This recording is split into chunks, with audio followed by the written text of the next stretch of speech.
como siempre. Gracias. Adelante, por favor, igualmente. Muchas gracias. ¿Con qué comenzamos, Verónica? Vamos con LAP. Cuéntame un poquito, ¿sabías esto del BMS, ¿no? Informado por el periodista Mauricio Aguirre? ¿Y cómo es un poco el criterio también para medir un poco los avances, ¿no? En términos de porcentaje, Verónica, por favor. Sí, nosotros hemos identificado problemas con el BMS en algunos de los sistemas que aquí hemos mencionado en nuestro comunicado. Pero nosotros, para poder identificar si el BMS realmente está cumpliendo su función como corresponde y está alertando en menos de 5 segundos, que es el promedio, digamos, que se espera, de que si se quemó una iluminaria, si está fallando algún sistema, tenemos que tener acceso a las pruebas integrales. Y esas pruebas integrales todavía no las podemos hacer porque el aeropuerto no termina al 100% de estar con la infraestructura y el equipamiento completos. Entonces todavía hay cosas que obstruyen para poder hacer una prueba integral, una prueba no solo integral en el sentido de que los pasajeros hagan su a bordo, digamos, simulen que están saliendo o llegando al aeropuerto, sino que también podamos nosotros utilizar todos los sistemas en un estado de estrés, como diríamos, prender, digamos, las luminarias y ver cuál está faltando, cuál no está faltando, pero para que poder identificar que el BMS está funcionando bien es un tema de pruebas, que eso no hemos podido dar ese paso todavía porque no está terminado con 100% tampoco. ¿Has podido tener acceso a la carta que ha publicado Mauricio Aguirre, en el cual justamente Lima Airport Partners le pide y le responde Intapunku, y además la empresa José Ayúdame, Antanca, le dice el consorcio Antanca que de acuerdo a lo que le están pidiendo podía demorar 5 meses más? Es decir, me parece imposible que vaya a llegar al 30 de marzo. Pero acá hay una cosa. Una cosa es la arquitectura que él tiene que tener para su BMS para cumplir el contrato, y otra cosa es lo que él le puede haber pedido a su proveedor, que puede haberle pedido mucho más de lo que el contrato le pide, o puede haberle pedido, entiendo, igual, ¿no? Si fuese que le ha pedido más de lo que correspondía y no le está cumpliendo, siempre y cuando que frente al Estado cumpla su obligación de tener un BMS que funcione adecuadamente, él podría tener su problema con el proveedor porque le pidió muchas cosas más que el proveedor no le está dando. Pero si a la hora que probamos el BMS, efectivamente, esas falencias afectan lo que debería ser la correcta operatividad del aeropuerto, ahí sí estaríamos en un escenario en que obviamente no podría entrar a funcionar el aeropuerto. ¿Por qué había entonces dicho Lima Airport Partners el año pasado que ya podía funcionar si es que claramente no tiene este BMS?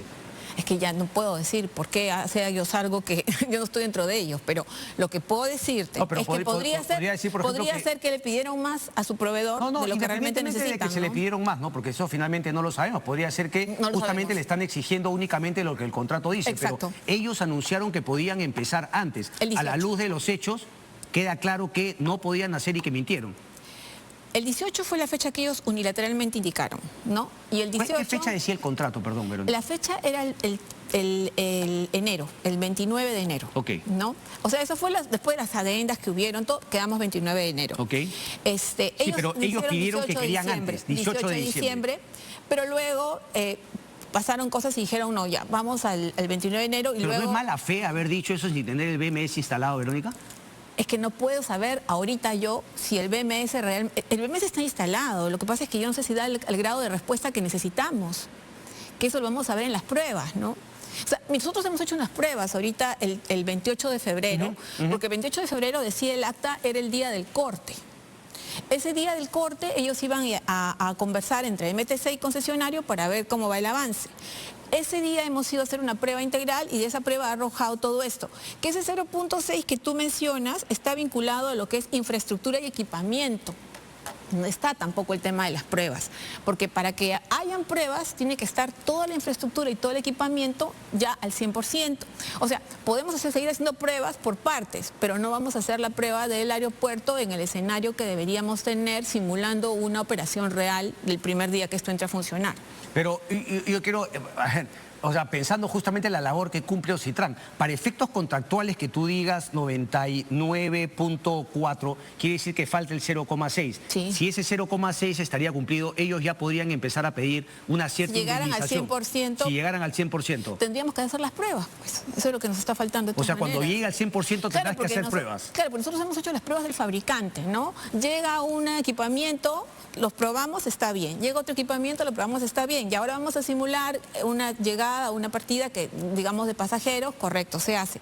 Pero no estamos haciendo una prueba, digamos, integral. Ok, pero sería un bueno escenario. explicarle eso al público. O sea, 99,6 respecto de que todos los equipos tienen que estar en su sitio, pero eso no significa que ellos estén cumpliendo el contrato, porque puede ser que tú llegues al 100%, Verónica, y finalmente absolutamente nada funcione bien. Efectivamente, porque su obligación Pero eso no está, desgraciadamente, en tus mensajes. Es decir, parece que diera la impresión que se pretende hacer quedar bien al app cuando finalmente el Lima Airport Partners viene incumpliendo también. A ver, no se podría hacer quedar bien al app porque si el 28 era la conversación para ver identificar si se cumplía o no, nosotros hemos hecho justamente esto, el mismo 28 hemos hecho la supervisión y tenemos un 0.6 faltante que corresponde a todos los componentes que están ahí mencionados.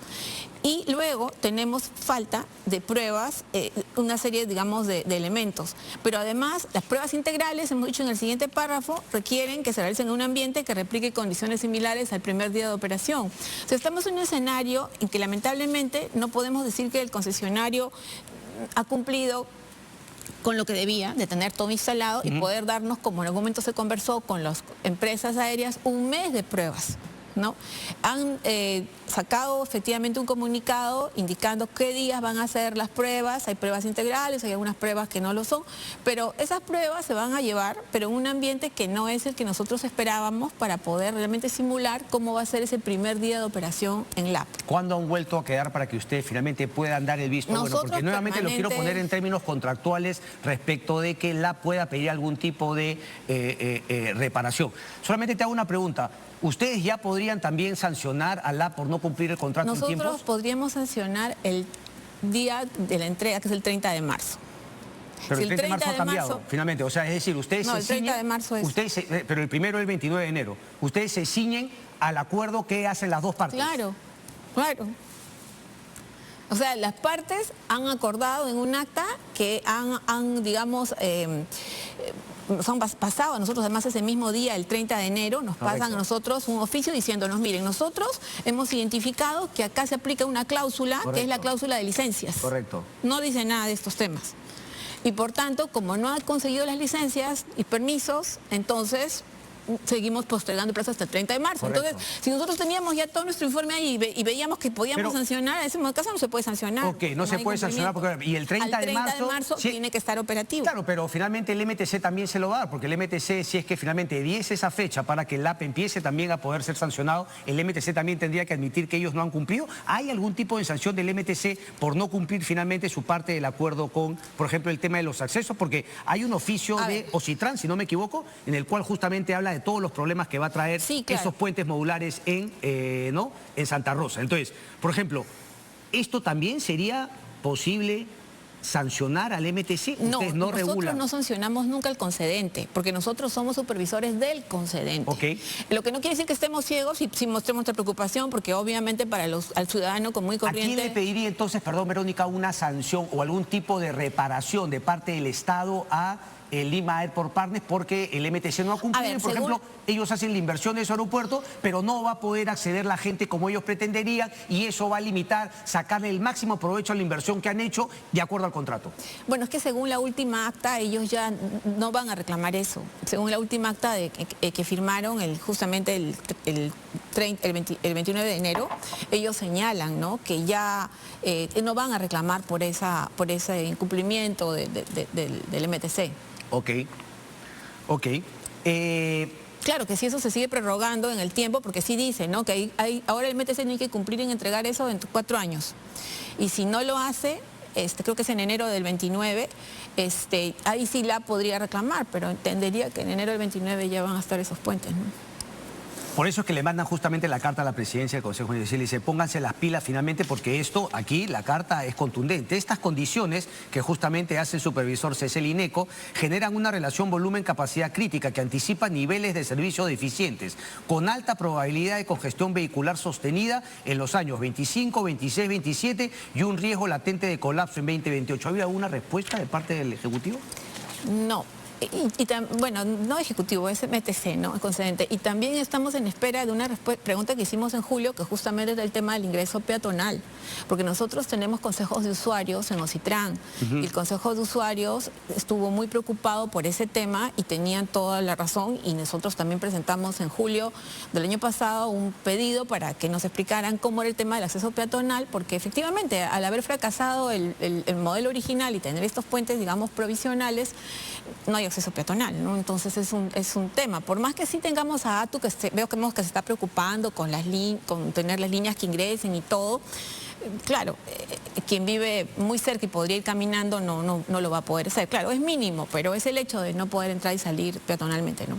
Ok, entonces, digamos, ¿qué es lo que tendría que pasar ahora? Porque finalmente las líneas aéreas también dice que no está dado el sistema de seguridad. Imagino que por ahí también vendrá el tema del BMS. Entonces, nuevamente, el MTC tendrá que ponerse de acuerdo con una adenda. Si el MTC no quiere ponerse de acuerdo, el 30 de marzo ustedes podrían finalmente decirle a Lima Airport Partners que no ha cumplido con entregar la infraestructura. Si el 30 de marzo no se cumple con entrar operativo el terminal, porque no solamente es infraestructura y equipamiento, sino las pruebas que justamente, o sea, cumplir el 100% más efectivamente demostrar operativo, que... tiene que estar operativo. Ahora, si no está operativo, nosotros haremos nuestro informe y iremos para nosotros, esto no está operativo, ¿no? Y he entendido, porque lo que escuché también hablar al Premier, que si no estaba operativo, no estaba bien como debería ser, no era la idea del Ejecutivo tampoco forzar un ingreso. Entonces habría un incumplimiento contractual, ¿no? Ok, pero obviamente salvo que hay una nueva adenda en el cual finalmente postergan tanto el tema, pero una nueva acta. Una nueva acta. No necesariamente una adenda. Un acta, digamos, es algo no tan grande como una adenda. A ver, es que si hay una causal para hacerlo por acta. Y si no la hay, sí tendría que haber una adenda, ¿no? Correcto. Quería hablar un poco ahora del tema de Norvial y del puente, porque ustedes también en un comunicado, ¿no? Ocitran ha cumplido con supervisar las labores de mantenimiento realizadas en el puente Chancay. Accidente del 14 de febrero, ¿no? Que finalmente, desgraciadamente, murieron 3 personas, hay una persona desaparecida y 39 heridos. Entonces, claro, aquí ustedes dicen que se había dicho que Ocitran no había hecho su trabajo, ¿no? Finalmente deciden, o ustedes dicen que es muy atrevido, osado, ¿no? Sin una investigación, decir que finalmente hubiesen incumplido. Pero al final, justamente, el comunicado dice lo siguiente: no se ha debido a la falta de mantenimiento de la infraestructura, tal como se acreditará en su momento con los peritajes técnicos y las investigaciones. ¿Por qué esa certeza de que...? Porque, perdón que te interrumpa, y solamente corrígeme si me equivoco, ¿decir eso no es quitarle responsabilidad al concesionario? A ver, vamos por partes, ¿ya? Por favor. Ante todo, para nosotros, esto ha sido institucionalmente un golpe. Nosotros estamos muy golpeados con la caída del puente de Chancay porque esto es una infraestructura que nosotros supervisábamos, ¿no? Y ha habido muertos, ha habido personas que todavía están heridas, y para nosotros ha sido un tema de sorpresa porque dentro de, digamos, esta tristeza, más allá de eso, hay un tema de responsabilidad nuestra. Entonces, inmediatamente ese mismo día nosotros sacamos un comunicado porque lo que hicimos fue un poco desandar sobre nuestros mismos pasos y ver qué ha pasado, ¿no? O sea, nos hicieron las supervisiones, ¿qué pasó? Pero teníamos todo documentado y lo tenemos documentado, y en Ocitran todo está perfectamente trazable. O sea, nosotros no manejamos papeles así como los que tengo aquí yo. Todo es está trazable. digitalizado en la trazabilidad todo digital. Lo que nosotros podemos decir está, digamos, con fecha, de qué fecha se colgó, qué se hizo y cómo no se hizo, ¿no? Entonces, hemos identificado que sí hubo un trabajo de mantenimiento. Desde septiembre del año 24 nos preocupamos por el tema, y en noviembre pusimos énfasis en el tema de las lluvias, y ahí han estado los señores de Norvial haciendo su limpieza del río y viendo que no hubiera el problema de socavación. Entonces, cuando esto ha pasado, hemos identificado que el tema no era mantenimiento. Entonces, si no es mantenimiento, ¿qué cosa ha sido? Es la pregunta, ¿no? Entonces, ahí es donde hemos empezado a revisar documentación, ¿no? Y, claro, hemos contratado 2 peritos, uno experto en puentes y caminos y otro que es hidráulico, porque acá funcionan las dos cosas, que ya nos van a dar el informe la próxima semana. ¿No hay un adelanto o algo? Sí, nos han adelantado, y aquí tengo algunas cosas, ¿no? Que ya nos van dando explicación de lo que ha pasado. Primero, que este es un puente que tenía problemas estructurales. Se ha podido caer con lluvia o sin lluvia. Se origina, la primera parte del puente es del año 1938, o sea, ahí tenía 3 metros de ancho, o sea, tiene 87 años. A esa estructura, en el año 53, la agrandaron para que no tuviera 3,5 metros, sino tuviera 8 metros de ancho. siguiendo el mismo modelo que la del año 38. O sea que usted tiene un puente que tiene una parte 87 años y otra parte 72 años. Entonces, primero, la primera observación clarísima es que no estaba preparado ese puente para las cargas actuales que se vienen dando. Lo segundo es que ya tenía agotada su vida útil, lo cual desde el año 2004, o sea, hace más de 20 años, se advirtió que tenía problemas estructurales. Y luego lo que se hizo en el 2019 fue un estudio más grande que el concesionario lo envió al MTC. Yo sé que a usted no le gustan los concesionarios, pero el concesionario... No, a mí me gustan todos los concesionarios. Lo que no me gusta es que no compitan y que se los renueven. Sí, no, pero ya, ese es otro tema que también podemos conversar. Pero en este caso, ellos sí fueron diligentes en enviar su estudio. Entonces, lo más práctico hubiera sido tal vez encargarle a él para que en 1 o 2 años sacara este trabajo del nuevo puente. Pero bueno, entró el expediente al mundo del invierte.p, ¿no? Sé que Provías lo tiene el expediente y hasta ahora no se hizo ningún trabajo y ese puente tenía ese problema. Aparte, tenía otro problema más, que es que los pilares, los estribos, están dentro de la corriente y eso ya no se estila. Los puentes deben ser, digamos, de orilla a orilla, no tener estribos clavados porque están generalmente... Claro, están a merced y socavándose por la fuerza hidráulica. Encima está en una curva. Correcto. ¿No? Entonces, ¿qué ha pasado aquí?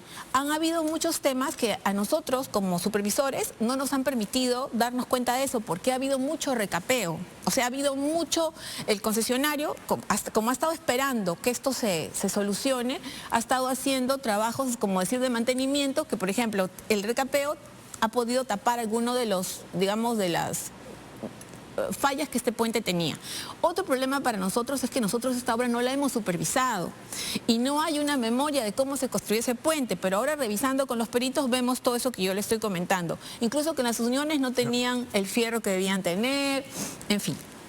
Entonces, no era un tema que se solucionara con los mantenimientos, era un tema que se solucionaba con lo que pedía el concesionario. Pero ahora, a ver, usted ya me ha dado luces más o menos de por dónde iba a ir mi siguiente pregunta, ¿no? Porque obviamente uno diría, bueno, es un poco tarde para justamente que usted nos dé este dato con este informe. Entonces, lo que me ha dicho es que el recapeo no habría permitido que ustedes lleguen a esta conclusión antes de que la tragedia actúe. El recapeo ha tenido varios problemas. Primero, que ha tapado algunas cosas, pero también ha generado un peso mayor en el puente.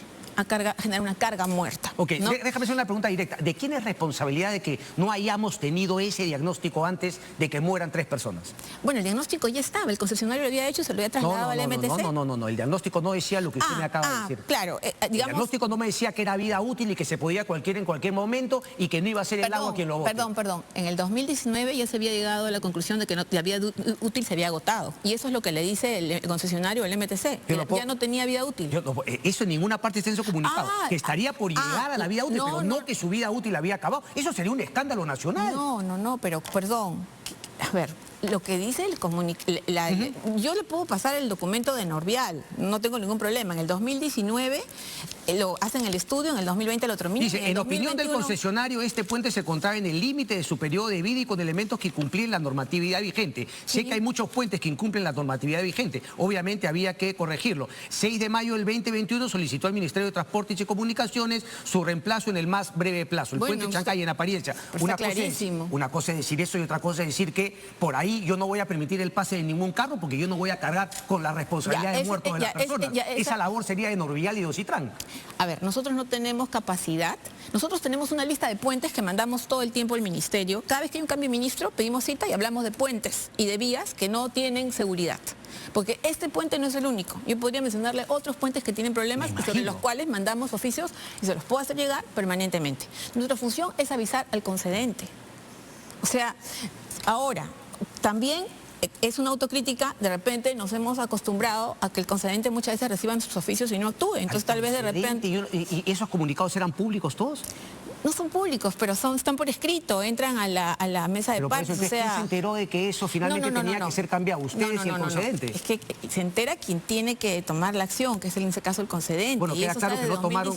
Eso está desde 2019 con quedó claro que no tomó ninguno y si hubiese habido una presión mediática seguramente lo hacía. Mire, por ejemplo, el puente Cochco ahorita tiene problemas. problemas. El puente de Naranjito de Aguas Claras recién se está trabajando y se ha venido pidiendo desde 2019. Hay muchos puentes que están en esa situación y nosotros permanentemente en nuestra labor de supervisión identificamos y en algunos casos incluso hemos mandado a hacer estudios. En este caso de Chancay no advertimos porque el puente tenía una apariencia que no se iba a caer, no tenía... No parecía que... No, tenía todo, no había socavación, no tenía, digamos, esa falla estructural como ya se había... Hay una nota, no sé si usted la leyó en Hilera en sus 13, que efectivamente hubo trabajos también el 16 de enero aproximadamente. Sí. ¿Esto es cierto? ¿Lo han revisado? Sí. ¿Norvial estuvo ahí con maquinaria haciendo la deformación? No en enero, estuvo en diciembre y levantan un informe que lo tenemos de una empresa Cumbra, que creo que también la mencionamos ahí. Ahora, usted sabía que Cumbra es también del grupo AENSA, eso es normal, que finalmente sea una empresa del mismo grupo. Lo que pasa es que nosotros le pedimos a ellos, aparte de nuestro, digamos, de su empresa que nosotros también hemos contratado, le pedimos a ellos de parte. Después que hacen sus trabajos para que levanten las observaciones. Y ellos tomaron fotos, y las fotos están allí también en su galería de fotos, y ahí se identifica que en ese momento no había socavación. Y el informe de los peritos que nos están haciendo es bien interesante, porque no es un tema solo de socavación, es un tema de toda la estructura del puente. Post-accidente, post-caída. Es que lamentablemente cuando el puente se cae, es que se pueden hacer también una serie de análisis que en ese momento no se podían, y esa historia de ese puente nosotros la tenemos porque no hemos supervisado esa obra. O sea, es una obra que le recibe el concesionario y nosotros la supervisamos, pero no tiene una historia. Es que aquí lo importante hubiese sido ponerse duro en su momento y decir, yo no puedo seguir... finalmente, manejando esta concesión con un puente que se va a caer. Eso, por ejemplo, yo creo que es parte de la materia de la investigación que van a hacer, ¿no? O sea, ¿quién tenía que tomar la decisión de que esto no siguiera? Y quién podría, cómo van las responsabilidades? Bueno, me imagino, no sé, o sea, la preocupación que se pone a todas las personas respecto del uso de puentes en nuestro país, que dado ese caso tenga que ser a posteriori. Pero bueno, quería terminar justamente con el tiempito con la última pregunta respecto del tema de, las concesiones. Por ejemplo, el señor Salardi ha dicho que, bueno, esto se podría arreglar, que el nuevo puente lo construya el concesionario y finalmente se le amplíe. Yo le quiero hacer una pregunta directa. ¿Son rentables las concesiones del Perú? ¿Es rentable para DP World, para APM, para Norvial, las concesiones en nuestro país? Rentables. ¿Es atractivo entonces para otros operadores del mundo venir a Perú? Por supuesto, si no, no habría el negocio, ¿no? O sea, si no fuera rentable, nosotros queremos que se construya infraestructura para mejorar la calidad de vida de las personas, porque eso es lo que tiene la infraestructura de transporte. Correcto. Pero eso no quita que del lado del concesionario es un negocio, ¿no? Y claro, está bueno. Mi pregunta es, si es un buen negocio, ¿por qué no abrir la cancha a que vengan más operadores internacionales? A ver, yo le voy a decir una cosa. El tema de poder extender el plazo en las concesiones portuarias es un tema de unificarlas con el resto, pero no quiere decir que es automático. Yo no sé por qué usted repite varias veces que es automático. No es automático. Se tiene que establecer un mecanismo, en mi opinión, de concurso. Claro. El de Norvial tampoco es automático, por ejemplo. Nada debe ser automático. Correcto, pero ya vemos cómo prácticamente es automático. Yo le digo... Ese es el problema. Es que no es automático. No es automático porque tiene que ofrecer inversiones. Correcto. Y debería ofrecer inversiones que, según el estudio que se hace para esos sanos estudios, sean no menores a lo que ofrecería cualquier otro que estuviera en interés de tomar la concesión. Eso no se debe ver en una licitación. ¿Usted coincidiría conmigo que la mejor manera de renovar y dar las concesiones que ya existen y las nuevas es licitando? Tendríamos que hacer un concurso de proyectos. ¿Usted está de acuerdo en hacer concurso en todas las concesiones y las renovaciones? Yo sí creo. Yo coincido en todo. Pero quiero explicarle. Yo estoy de acuerdo que se tiene que hacer un concurso y se le debe dar al concesionario la posibilidad de igualar, porque el cambio de concesionario sí genera un costo para el Estado. Entonces, como un inquilino que usted tiene en su casa y usted quiere subir el arrendamiento, ya no quiero que me pague 10, que me pague 20, pero si el que está dentro le dice, ya yo le voy a pagar los 20, no me saque, usted lo deja, porque el cambio del inquilino también le va a costar. Entonces, acá es algo parecido. Si el que está dentro puede igualar una oferta de alguien que está interesado de afuera, que se quede. Yo le hago una pregunta final. En todas las concesiones que hemos hablado, la de los puertos, APM y DP World, y finalmente la de Chancay, ¿cree que ha sido tan rentable como para exigirle al nuevo concesionario mejoras en lo que le entrega al Estado? Sí, claro. Esa es la idea de la renovación. No es automático. Pero lo que pasa es que yo veo que se cae un puente y dice, hazme el puente y te doy 10 años más. Quieren hacer una carretera por el medio de Chancay de acuerdo a un plan que tienen del 2024 y tenemos a un ministro que parece que trabaja para Norvial y para los concesionarios. ¿De quién ¿Por qué no abrimos la competencia? ¿Por qué no abrimos la competencia? Mire, la competencia... Lo digo con nombre y apellido. Mire, la competencia siempre es buena. La competencia Qué bueno. siempre es buena Qué bueno. y es lo que nos va a guiar para tener mejores propuestas y mejor infraestructura. Le agradezco mucho a Verónica Zambrano, que siempre está llana a venir a conversar con nosotros a pesar de que somos bien pesados. Gracias, Verónica. Vamos a una pausa y regresamos con el nuevo segmento. Ya les cuento de qué se trata.